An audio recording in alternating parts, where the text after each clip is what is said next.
TV rusak jangan dibuang. Bukan. TV rusak jangan dibanting. Nanti dia mati. Oh, maaf salah nih. Bukan dibanting. TV rusak jangan dipukul. Nanti dia mati. Kebetulan kita sudah kumpul. Saya siap untuk presentasi. Sebelum presentasi dimulai, ada lagi nih pantun yang satunya yang sesuai dengan nanti. Bangun tidur, langsung sarapan. Sebelum pergi mencari ikan. Rasa hati ingin mengucap salam. Salam pembuka untuk teman-teman. Assalamualaikum warahmatullahi wabarakatuh. Waalaikumsalam warahmatullahi wabarakatuh. Bismillah, alhamdulillah, wala haula wala quwwata illa billah. Ibu bapak guru hebat, insya Allah pada hari ini saya akan mendefinisikan tentang berbagai pemahaman dan pengalaman penerapan budaya positif. Sebelumnya saya Basir, calon guru penggerak angkatan 7 Kabupaten Cirebon. Dalam hal ini akan mempresentasikan budaya positif yang ada di sekolah.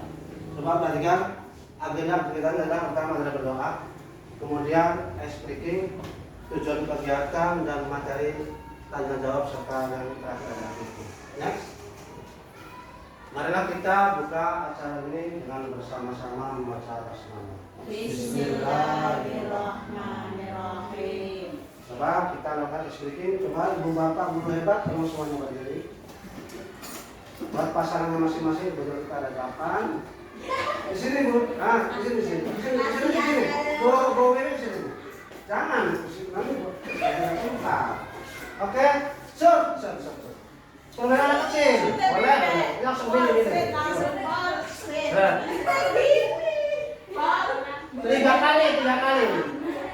Tiga kali. Iya.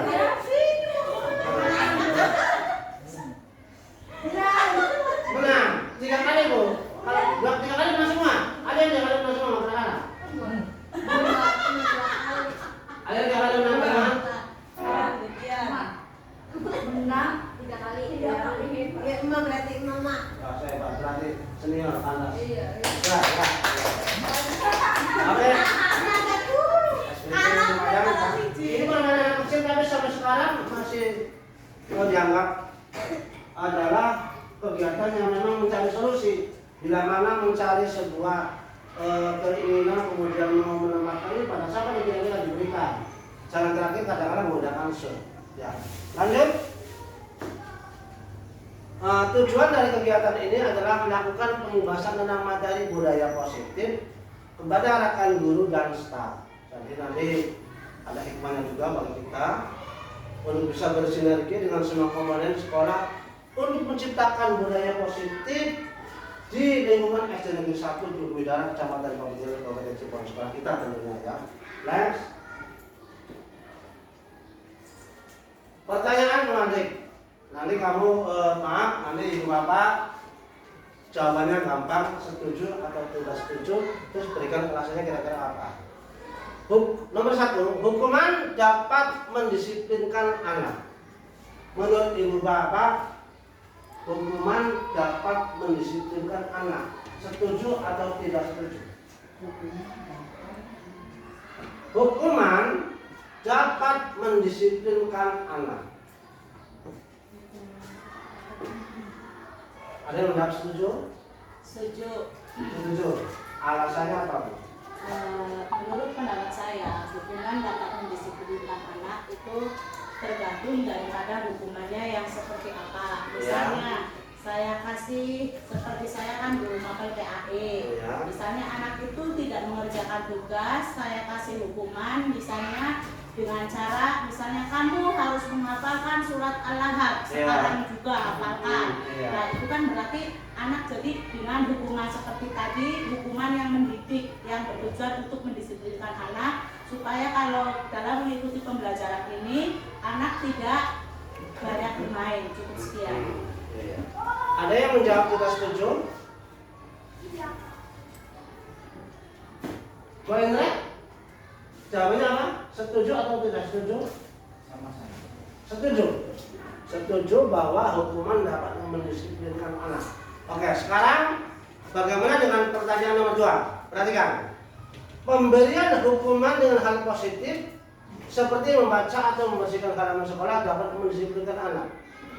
Apakah ini juga Ibu Bapak setuju? Yang nomor 2 itu.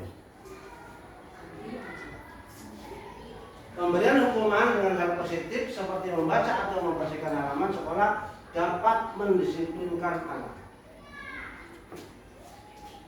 Apakah yang seperti ini juga Ibu setuju? Ibu Al, Ibu senior, Ibu mana barangkali?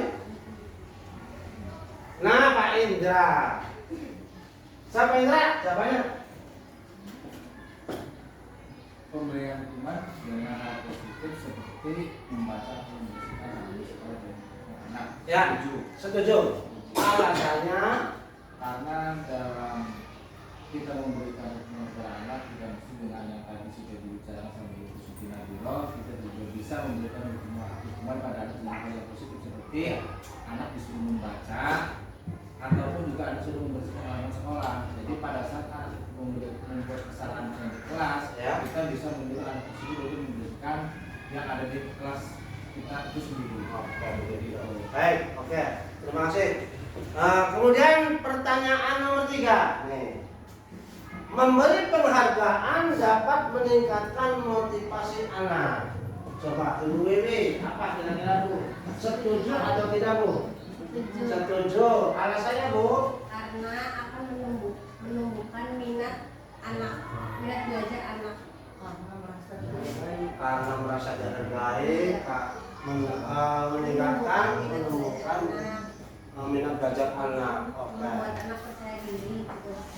Ya, Ibu Sipa, ada alasan yang lain juga?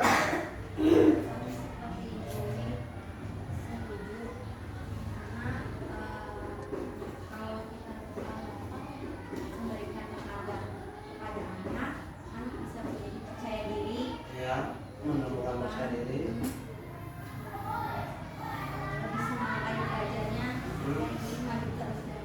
Iya.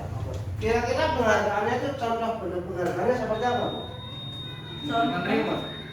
Bisa Iya, tergantung contohnya. daripada iya pinter sayang, hebat, kamu hebat. Ucapan, berarti. Ucapan dengan ucapan juga bisa dengan kita memberikan nilai tambahan.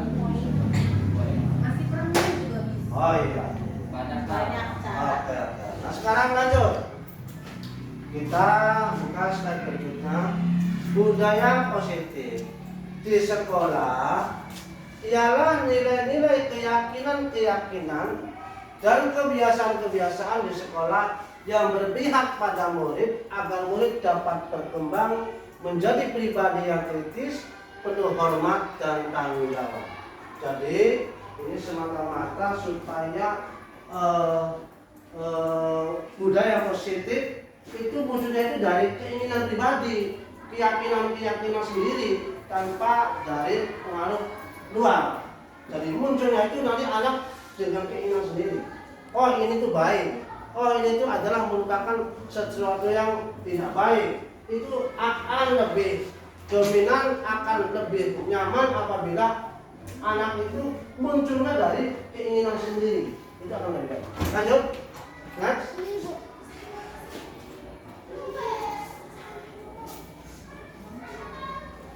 Nah sekarang ada sebuah kasus dulu ya. Apabila Anda adalah A, tugas Anda adalah mengembangkan salah satu tangan Anda. Coba Anda bayangkan bahwa Anda menyimpan sesuatu yang sangat berharga dalam kepala tangan Anda. Anda perlu menjaga benda tersebut sebuah tenaga Anda, karena begitu pentingnya untuk kehidupan Anda. Ini ada misalnya, ya, misalnya ada sebuah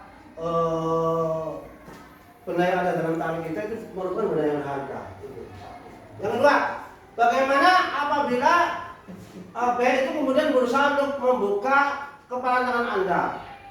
Bisa dengan cara membujuk, menghadik, atau mengintimidasi, memarahi, menggoda, mengkritik, bahkan menawari Anda uang agar Anda bersedia membuka kepala tangan Anda. Kira-kira. Kalau misalnya Anda sebagai A mau memberikan tidak? Ya, mau memberikan tidak kira-kira kepada B? Setelah dibujuk, dihardik, diintimidasi, dimarahi atau digoda, bagaimana caranya supaya benda yang ada di kepala tangan Anda itu bisa diberikan? Tidak. Alasannya apa, Bu? Karena benda tersebut adalah sangat penting untuk kehidupan kita. Jadi kita akan menjaga benda-benda itu apapun caranya. Kita berusaha dengan sekuat pikiran, tenaga kita untuk tidak membuka, tidak memberikan benda tersebut. Ibu Ayu, kira-kira seperti Ibu Najwa sudah sama? Sependapat? Ada pendapat yang lain kira-kira? Pak Indra? Sama. Jadi karena benda itu milik kita sendiri, jadi ya, sampai jatuh ke tangan orang lain. walaupun diintimidasi, Walaupun bagaimana caranya juga tidak akan bisa. yang paling berusaha untuk harga diri kita, kepribadian kita jangan sampai nanti dipaksa oleh orang lain. Lanjut. Next.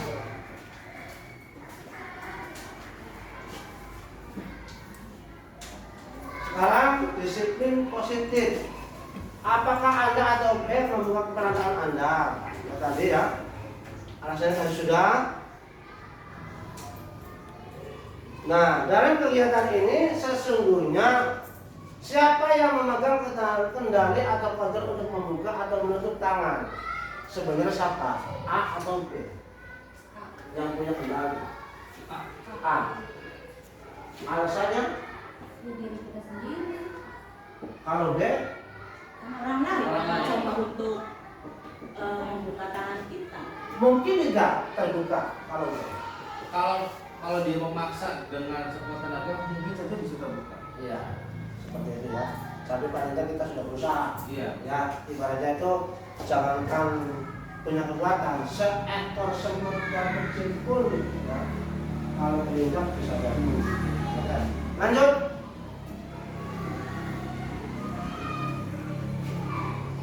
Kesimpulan, pada dasarnya semua tindakan atau keputusan bagaimana dari kontrol pikiran kita terhadap prinsip yang kita pegang teguh. Ketika kita berpegang teguh terhadap pendirian untuk tidak membuka kepala tangan, maka kepala tangan pun tidak akan dibuka. Tetapi ketika kita berusaha untuk mempengaruhi teman kita untuk membuka kepala tangan kita, juga akan sulit mempengaruhi teman kita. Jadi semua kelihatan ada pada kontrol kita masing-masing. Ini tentu seperti itu. Jadi kita bisa mengontrol. Lanjut.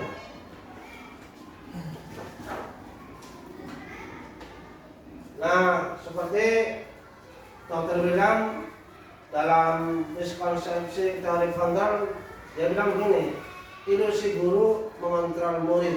Ya.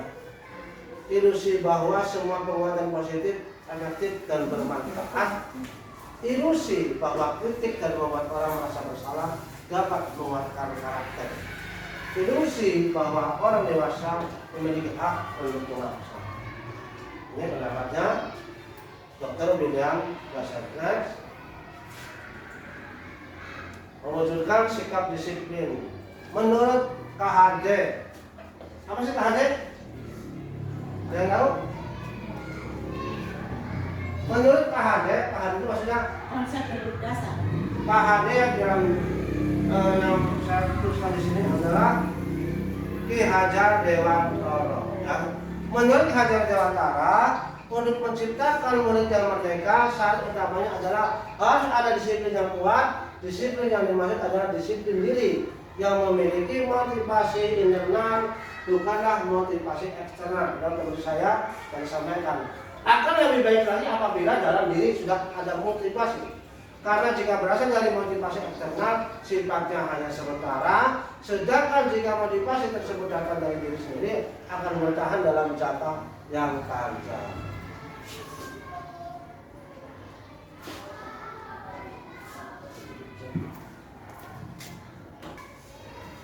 Next.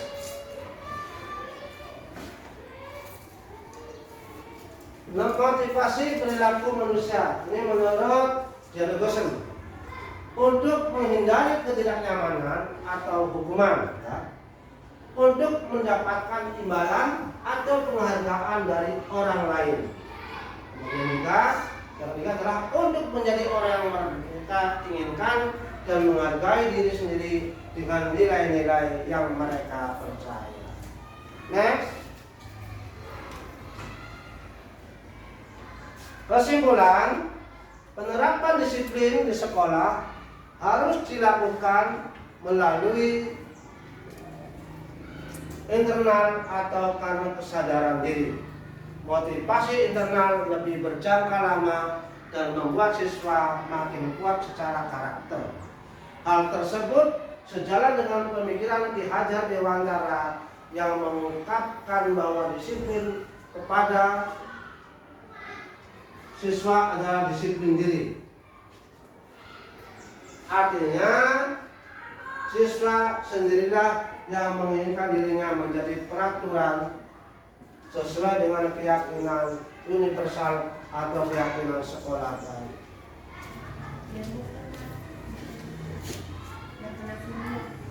Next.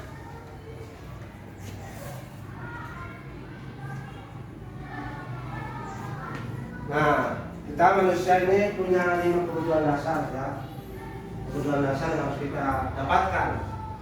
Kebutuhan dasar itu adalah bertahan hidup, penguasaan, kasih sayang, dan rasa diterima, kesenangan, dan kebebasan.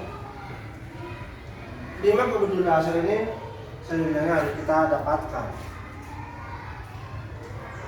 Sekarang coba perhatikan, ada studi kasus. Susan adalah siswa kelas 6 SD harapan, ya, harapan kita. Setiap hari ia dibekali ibunya dengan makanan dan minuman yang disiapkan ibunya dari rumah yang dimasukkan ke dalam top cetak. Pada jam istirahat, Fauzan merebut makanan yang dibawa Susan, lalu dimakannya makanan tersebut sampai habis. Susan pun menangis dan mengadu pada wali kelasnya. Apa yang akan dilakukan Anda seandainya Anda menjadi kelas wali kelas? Kebetulan wali kelas Susannya adalah Indra. itu rasanya ada. Wali kelas Susannya adalah Ibu Epi. Kira-kira bagaimana, Bu? Susan adalah siswa kelas 6 SD. Harapan kita, ya. Bukan sekolah di situ, bukan. Setiap hari dia dibekali ibunya dengan makanan dan minuman yang disiapkan ibunya dari rumah yang dimasukkan ke dalam tepak, ya. Pada jam istirahat, Fauzan merebut makanan yang dibawa Susan, lalu dimakannya makanan tersebut sampai habis. Susan pun menangis dan mengadu pada wali kelasnya. Apa yang akan dilakukan Anda seandainya Anda menjadi wali kelas Susan? Bagaimana? Kalau ada susahnya. Iya. Dia menasehati, berarti Menasehati. ya menasehati ya. Iya. Ya sabar lah. Iya, begitu. Ya Sabar. sabar. Iya. Hanya pada Susannya saja, Kak? Ya sama anak itu kan juga dinasehati, Oh. yang seperti itu hak milik orang Oh, lain, iya. tidak boleh. Oke. Ya, baik Susan maupun Fauzan nih. Iya, Nasehati. Oke. Lanjut. Nah, 5 posisi kontrol guru adalah penghukum. Dari kita ini, ibu-ibu ya, Bapak, bisa sebagai penghukum, bisa membuat rasa bersalah, kemudian bisa sebagai teman, pemantau atau manajer. Tergantung dengan statusnya seperti apa. Supaya kita lebih dekat dengan anak-anak didik kita. Dan bagaimana manakala anak itu kemudian ditangani supaya terbuka pikirannya, merasakan apa yang saya lakukan ini kurang betul, maka kita bisa dengan sebagai teman seperti itu. Bisa juga sebagai penghukum, bisa sebagai pemantau atau manajer. Tergantung kasus seperti itu. Lanjut yang contoh nih. 5 posisi kontrol guru. Ini bisa menjadi teman manakala pada posisi ini tidak akan menyakiti murid, namun akan tetap berupaya mengontrol murid melalui persuasi. Seperti persuasi itu, pendekatan yang halus ya, supaya ini anak itu merasa ini saya seakan-akan dengan temannya sehingga dia akan merasakan nyaman. Ya soalnya jadi guru pada pasien ini tidak akan menyakiti murid, namun akan tetap berupaya mengontrol murid melalui persuasi. Posisi teman pada guru bisa negatif atau positif. Kemudian pada saat posisi menjadi pemantau, ya tanpa kita sadari itu sebetulnya kita sudah beberapa kali melakukan hal ini. Posisi pemantau berdasarkan pada peraturan-peraturan dan konsekuensi dengan menggunakan sanksi. Ya, konsekuensi kita dapat memisahkan hubungan pribadi kita dengan murid. Cuma kita tidak bisa menyadari bahwa kita itu sekarang sedang jadi mantau. Bisa juga posisi guru itu sebagai penghukum. Biasanya ini dengan suara tinggi. Seringlah ya. Pokoknya semuanya pernah merasa seperti ini. Bahwa kita tuh pernah. Dan kita harus bisa merasakan 5 kontrol ini. Ada penghukum terus ya. Karena kebanyakan kita menggunakan penghukum. Harus ada. Jadi pada saat kita menjadi posisi sebagai penghukum, boleh dengan cara mata melotot, jangan keluar semua. Dan jari menunjuk-nunjuk itu sudah sama sebagai penghukum. Nah ini kalau bisa kita pernah juga melakukan ini, yang menurut saya sendiri kadang-kadang jarang dilakukan oleh guru-guru. Membuat rasa bersalah supaya nanti anak didik kita itu merasakan muncul kesadaran bahwa ini saya melakukan kesalahan supaya bisa memperbaiki diri sendiri. Ini yang hubungannya dengan segala restitusi namanya. Pada posisi ini biasanya guru akan bersuara lebih lembut, membuat rasa bersalah, akan menggunakan keheningan yang membuat orang lain merasa tidak nyaman, bersalah atau rendah diri. Jadi nanti dalam posisi ini anak akan menceritakan bahwa saya itu salah seperti ini, kemudian dia menyadari betul tidak akan mengulangi lagi supaya perbuatan salah tidak akan terjadi kembali dan akan menjadikan perbuatan yang positif. Nah kemudian adalah sebagai manajer, posisi di mana guru berbuat sesuatu bersama dengan murid, mempersilahkan murid mempertanggungjawabkan perlakuannya, mendukung murid agar dapat menemukan solusi atau persoalannya sendiri. Ini manakala kita posisinya sebagai manajer. Lanjut. Nah, studi kasus. Ini ada contoh nih. IPA kurang menguasai pelajaran matematika, sehingga pada saat pelajaran tersebut berlangsung, dia lebih banyak diam, lebih banyak berdiam diri atau mengawal di buku pelajarannya. Pada saat gurunya tiba-tiba menanyakan pertanyaan, tiba menjadi hukum, kaget karena dia kurang suka terhadap pelajaran matematika. Pada saat itu gurunya tiba-tiba bertanya, ya, dia kaget. Tiba-tiba menjadi gagap pada saat berupaya menjawab. Seluruh kelas pun tertawa melihat perilaku IPA yang berbicara tergagap dan terkejut. Pak Indra, gurunya pada saat itu membiarkan teman-teman IPA menertawakan IPA yang tergagap dan malu luar biasa. Dan malahan minta IPA untuk maju ke depan kelas dan berdiri di depan kelas sambil menunjuk hidungnya. Ini Pak Indra begini. Sambil menunjuk hidungnya karena tidak bisa menjawab pertanyaan. Kelas makin gaduh. Tertawa IPA di kelas memegang ujung hidungnya. Lanjut saya. Jadi itu menunjuk hidungnya. Pertanyaannya ya, apakah Anda setuju dengan tindakan Pak Indra terhadap IPA yang suruh maju ke depan kelas, kemudian ditunjuk hidungnya itu si IPA karena dia tidak siap berkaitannya karena memang dia tidak suka dengan pelajaran matematika. Menurut Ibu Bapak kira-kira setuju tidak caranya Pak Indra seperti itu? Tidak setuju? Tidak. Alasannya? Ya karena secara tidak langsung Pak Indra itu membunuh karakter daripada si Iva. Oh gitu ya. Oh iya. Kasus Iya. Iya. Psikologinya ya? Iya, psikologinya membunuh karakter. Jadi malah mendongkan si Iva. Oh, membuat anak malu. Yang baiknya bagaimana kira-kira? Ya baiknya ya si Iva secara maksudnya dalam kasus seperti ini didekati, kenapa, cari akar masalahnya di mana, Iya.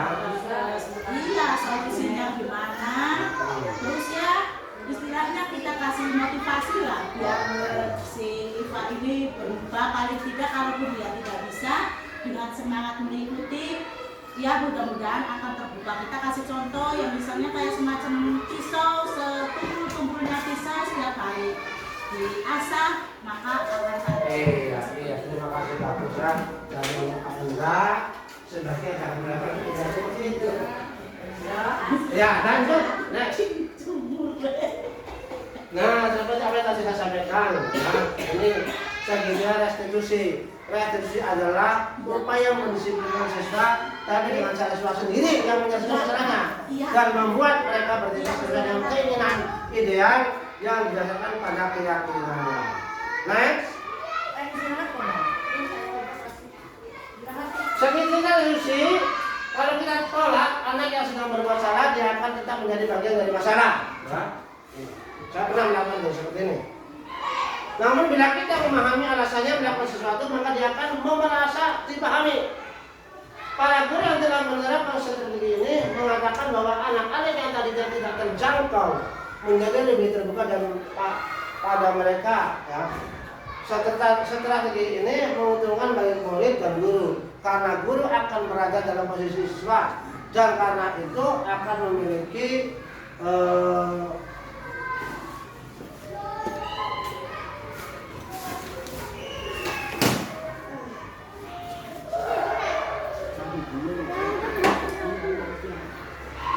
berarti kan menurut teori kontrol semua tindakan manusia baik atau buruk pasti memiliki maksud tujuan tertentu. Kita mungkin tidak suka seorang anak yang terus menerus melanggar, tetapi bila sikap itu mendapat perhatian, maka kita telah memenuhi kebutuhan anak tersebut.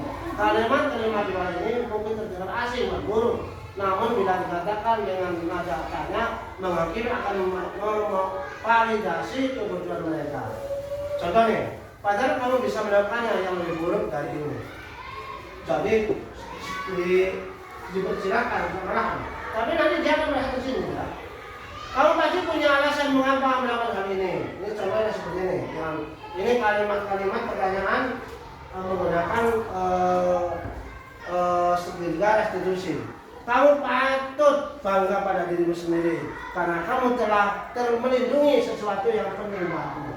Kamu boleh mempertahankan sikap itu, tapi kamu harus menumbuhkan sikap yang baru. Ini adalah contoh pertanyaan-pertanyaan yang menggunakan strategi segitiga restitusi. Teori kontrol segitiga restitusi menanyakan keyakinan. Ini supaya yakin kan? Bahwa kita pada dasarnya termotivasi secara internal ketika identitas sukses telah tercapai. Satu, tandingan apa yang salah setelah divalidasi, maka anak akan siap untuk dihubungkan dengan nilai-nilai yang dia percaya dan berpindah menjadi orang yang dia inginkan. Pertanyaan-pertanyaan di bawah ini menghubungkan keyakinan anak dengan keyakinan kelas atau keluarga. Contoh nih, ya. Apa yang kita percaya sebagai kelas atau keluarga? Apa nilai-nilai umum yang kita telah sepakati? Oh ya, tadi kira-kira.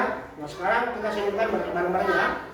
Kesimpulan, restitusi adalah sebuah upaya untuk membuat siswa mampu mengevaluasi diri mereka sendiri agar menjadi manusia yang baik sesuai dengan nilai-nilai kebajikan yang universal. Dari sebuah upaya agar setiap kesalahan yang dilakukannya menjadi bahan pembelajaran agar dirinya menjadi lebih baik, menjadi lebih kuat karakternya, dan dikarenakan pada diri mereka sendiri pun menjadi bertambah. Dengan penjelasan di atas, Diharapkan budaya positif di sekolah dapat terwujud dan sekolah sebagai tempat menyemai benih kebudayaan atau pembentukan karakter bukan hanya sebagai mimpi indah yang hanya menjadi cerita indah dalam buku-buku teks pelajaran. Apakah ada pertanyaan? Cukup? Oke, terima kasih. Terima kasih Bapak, guru hebat. Saya ucapkan dengan bersama-sama membaca Alhamdulillah. Alhamdulillah. Assalamualaikum warahmatullahi wabarakatuh. Saya perkenalkan, nama saya Siti Nadiro, guru SDN 1 Dukidara, Kecamatan Pabedilan, Kabupaten Cirebon. Pada kesempatan ini saya akan membahas tanggapan mengenai keyakinan kelas untuk membangun budaya positif. Dengan adanya keyakinan kelas untuk membangun budaya positif ini akan membawa motivasi pada diri siswa untuk disiplin dalam melakukan hal-hal yang positif. Dengan keyakinan kelas yang mulai diterapkan oleh Pak Basir sebagai calon guru penggerak telah membangun budaya positif bagi komunitas SDN 1 Dukuhwidara, Kecamatan Pabedilan, Kabupaten Cirebon, khususnya buat murid dan siswa dan tentunya untuk lingkungan. Demikianlah testimoni dari saya terhadap Pak Basir selaku calon guru penggerak. Semoga dapat bermanfaat dan memberikan budaya positif bagi warga sekolah. Sekian, kurang lebihnya mohon maaf. Wassalamualaikum warahmatullahi wabarakatuh.